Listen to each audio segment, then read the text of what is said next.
என்னை கொள்ள யாருமே இல்லை. என்னை யார்தான் பத்திரமாய் பார்த்துக் கொள்ளுவார்? என் எதிர்காலம் என்னவாகும் என்ற கேள்வியோடு இருக்கும் ஆத்மாவே, இன்று கர்த்தர் உங்களுக்கு சொல்லுவது எரேமியா 40:4. வா, நான் உன்னை பத்திரமாய் பார்த்துக் கொள்ளுவேன். இஸ்ரவேலுக்கு தீங்கு வரும் என்று சொல்லி தொடர்ந்து சொல்லிக் கொண்டிருந்தார் எரேமியா. அதை மக்களும் ஏற்றுக்கொள்ளவில்லை, அரசாங்க அதிகாரிகளும் ஏற்றுக்கொள்ளவில்லை. ராஜாவுக்கு இது சரியா இருக்குமோ என்ற எண்ணம் வந்தாலும் மக்களுக்கு பயந்தபடினால் எரேமியாவின் வார்த்தைக்கு கீழ்ப்படியவில்லை. ஆனால் அதற்கு மாறாக எரேமியா அடிக்கப்பட்டார், குழியிலே தள்ளப்பட்டார், சிறையில் வைக்கப்பட்டார், பல கொடுமைகள் அனுபவித்தார். இத்தனை பிரச்சனைகள் மத்தியிலும் தேவன் அவரை ஜீவனோடு பார்த்து கொண்டார். நாளும் நிறைவேறிற்று. எல்லோரும் பாபிலோனுக்கு சிறைப்பட்டு போனார்கள். ஆனால் காவற் சேனாதிபதியாகிய நெபுசரதான் அவர் கண்களில் எரேமியாவுக்கு தயவு கிடைத்தது. இந்த இடத்திற்கு இந்த தீங்கு வரும் என்று கர்த்தர் சொல்லி இருந்தார். இவர்கள் கீழ்ப்படியவில்லை. எனவே இவர்கள் இந்த சிறையிருப்பு போகிறார்கள்.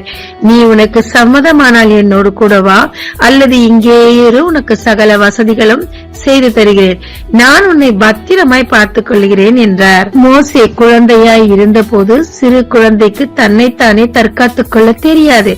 தாயும் தகப்பனும் கைவிட்டனர் நிர்பந்தத்தினால். யார் உதவுவார்? அந்த குழந்தை என்ன ஏக்கம் ஏங்கி இருக்கும்? யார் என்னை இந்த தண்ணீரிலிருந்து எடுப்பார் என்று சொல்லி.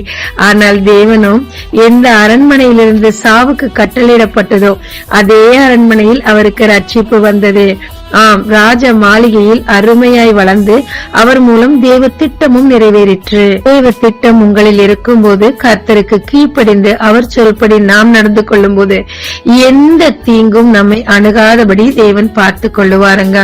நான் உன்னை உள்ளங்கையில் வரைந்து வைத்துள்ளேன், நீ என்னால் மறக்கப்படுவதில்லை, நீ என்னுடையவள் என்று எத்தனை வார்த்தைகளினால் தேவன் நம்மை தேற்றுகிறார்.